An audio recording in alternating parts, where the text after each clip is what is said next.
Hey, how's it going, everybody? Welcome back to Art of Creation Homestead. My name is Jason, and when we first bought our chickens 8 years ago, we bought 18 chickens, okay?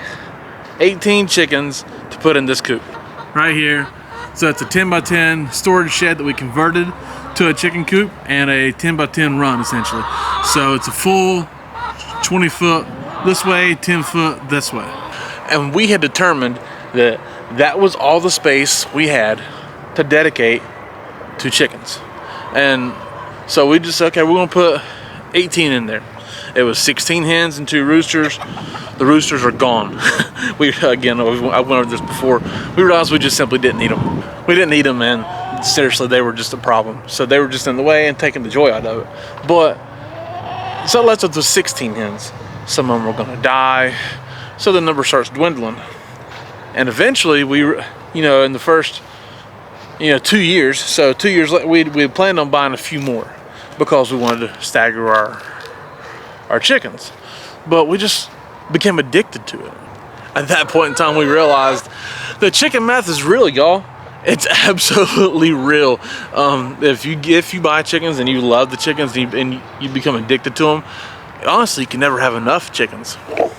It sounds strange to say, but you honestly, if you're in a basic backyard like we have, just a half-acre lot, we only use our backyard. If you're in a basic yard, you really have to understand, okay, how much space do I have in my backyard that I can legitimately commit to chickens? Because if it was up to me right now, I would fill up all of this right here behind me. Every bit of this. See, all that would have chicken coops stacked. There. I really, truly would just have a couple hundred chickens back here, and that's not reasonable. It's not reasonable, first of all, because it just takes up all your space. Second of all, what if we move, right? How it's going to harm the property's value and be really hard for us to be able to sell our house and sell our property because you've got too many chicken coops out there. One chicken coop, somebody come in here and they want to buy our house. Okay, cool. I want to have some chickens anyways. I want to have a garden anyways. I want to do these things. Pretty simple. 6 or 7 chicken coops, nobody really wants to deal with that. So there's several things that you need to think about when you're buying your chickens and when you're starting to start your flock. Is first of all, like, how many chickens do you want? How many chickens can you legitimately hold in your space that you want for 4 chickens? Like, our goal is to keep the square footage around 8 square foot of space per chicken. So that's 200 square foot of space in there.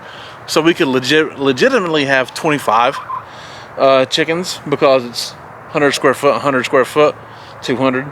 So we could legitimately have 25 at that ratio. We try to keep it below 25, 23, 24-ish, a little bit less. We may have 25 at one point this year. We don't know. But, I mean, that's what we try to do. Because it becomes too much. It's overcrowding then, too.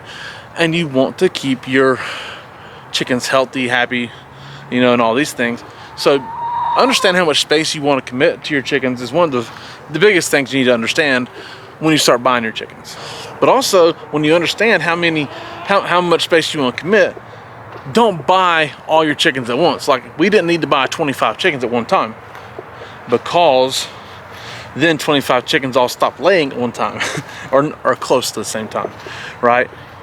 Understand what you're doing with your numbers. Like, if you think you can hold 15 chickens in your spot, and that's all you want to have is 15 chickens, and you have 0 right now, possibly you should buy 6 or 7, 8 chickens at most. So if you bought 8 chickens first, then you kind of learn what you're doing, learn your process a little bit, make any mistakes you're going to make, all right?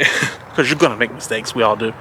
And then once you get those 8 chickens and okay, they've went through their first year and they've done another one, and after you've had this for 2 years, get 6 more, okay, or 4 more, however you can get them, because out of your 8 chickens, 1 or 2 of them might die, and God forbid a raccoon gets in there and you lose them all 8. but something's going to happen. You're going to lose at least one or two. It just happens that way. And it's going to not even be your fault. So then you're down to 6. Well, then if you buy 4 or 6 more, get you to 10 or 12, or no more than 14 if you didn't lose any. And your laying has been staggered at that point. So you have one group of older birds, another group of younger birds, and then by the time you get to year 4, you're going to have some losses. Okay, so then maybe you can get 4 more. And it's just going to kind of keep your laying staggered, and you're never really going to be without some really good layers. Which is kind of what we do here. In reality, we kind of wish we'd started off with like 12. If we'd started off with 12 birds, we would have been better off buying 6, then buying 6, then buying 6. You know, that makes sense. And then some going to die, and you're going to be able to fit some more in there. Because that's what happened here. We bought 16. We had some birds that were just poorly bred. So we lost 5 pretty quick. 5 or 6 pretty quick out of those birds. When I say pretty quick, I mean like under 3 years.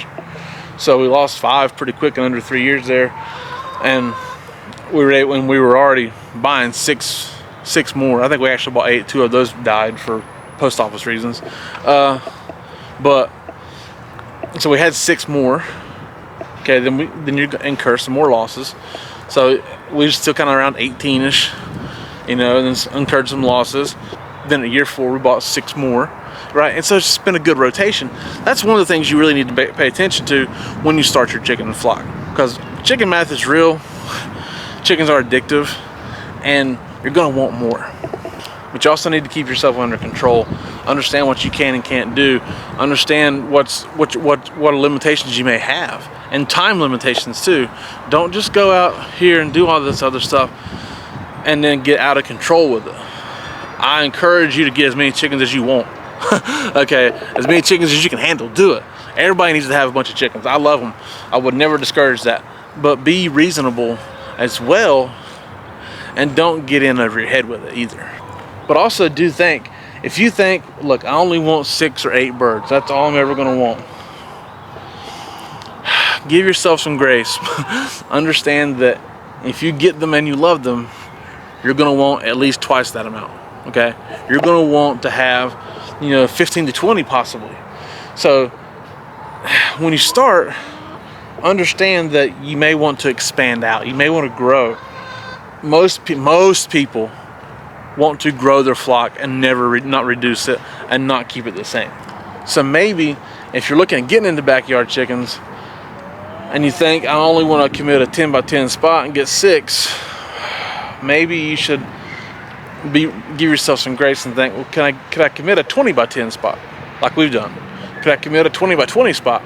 You know, I want to commit half my backyard to it. There, but I can't. But it's got to give yourself some grace, but also give yourself, be reasonable, and give yourself some a good kick in the pants and say, no, that's not reasonable, right? Because it's not reasonable for me to have 200 chickens back here. I would probably even line up this whole side right here too, put chicken coops all up through here. I mean, it would be really awesome. I wouldn't even mow my backyard at all, ever. I just have chickens everywhere, no doubt about it. But that's not reasonable.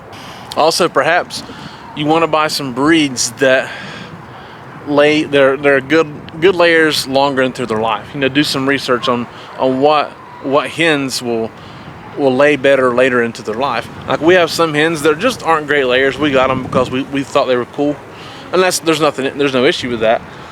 But here they are as they're later in their life, and they're very inconsistent. We have some that are 8 years old and are going to be probably still pretty solid layers for 6 months, and then for 6 months out of the year they're not going to lay at all. So kind of need to make sure that you get the breeds appropriate for your situation as well, because that might hinder your decisions later. Like, if you got some layers that may not be really good layers after they're 4 years old, but they might live, they're just not going to be great layers. So you're going to have less eggs, feeding mouths that aren't getting much eggs out of them. They're going to be great pets, but not very financially efficient. So those are some things to think about that maybe you haven't really considered. Maybe it's nothing you did. Maybe you don't think it's real. chicken math is real. It's gonna be for real. So think about that as you start your flock, and I encourage you to start your flock. There's never a better time than now. So go ahead and do that, but use your brain too, okay? Thank y'all for watching. I do appreciate it. My name is Jason. This is Art of Creation Homestead. We love y'all. God bless you and goodbye.